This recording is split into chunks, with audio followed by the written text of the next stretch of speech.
সাতক্ষীরার কালীগঞ্জ উপজেলার বিষ্ণুপুর ইউনিয়নে আমন ধানের বাম্পার ফলন হয়েছে, যার কারণে কৃষকের মুখে হাসি ফুটেছে। অনুকূল আবহাওয়া, সময়মতো বৃষ্টি এবং কৃষি বিভাগের সঠিক পরামর্শে এবছর আমন মৌসুমে জনসাধারণ ফলন পেয়েছেন স্থানীয় কৃষকরা। কালীগঞ্জ উপজেলা প্রতিনিধি আলমগীর হোসেন জানান, বৃহস্পতিবার সকালে সরেজমিনে গিয়ে দেখা গেছে বিগত কয়েক বছরের তুলনায় এবার ধানের ক্ষেতে রোগবালাই কম হওয়ায় উৎপাদন বেড়েছে। মাঠ জুড়ে সোনালী ধানে ভরে উঠেছে গ্রামাঞ্চল। শ্রমিক সংকট থাকলেও মেশিনের ধান কেটে যারা আছেন তাদের খরচও কম হয়েছে। বিষ্ণুপুরের কৃষক মোহাম্মদ সালাম জানান, বিঘা প্রতি উৎপাদন গতবারের চেয়ে অনেক বেশি হয়েছে। ধানের দাম ভালো থাকলে আমরা ভালোভাবে ঘুরে দাঁড়াতে পারবো।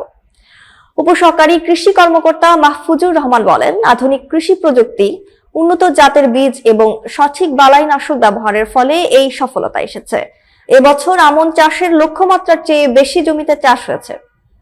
ফলনের কারণে কৃষকদের মধ্যে উৎসবমুখর পরিবেশ বিরাজ করছে। ধান ঘরে তোলার আনন্দে এখন কৃষকের মুখে হাসি ফুটে উঠেছে।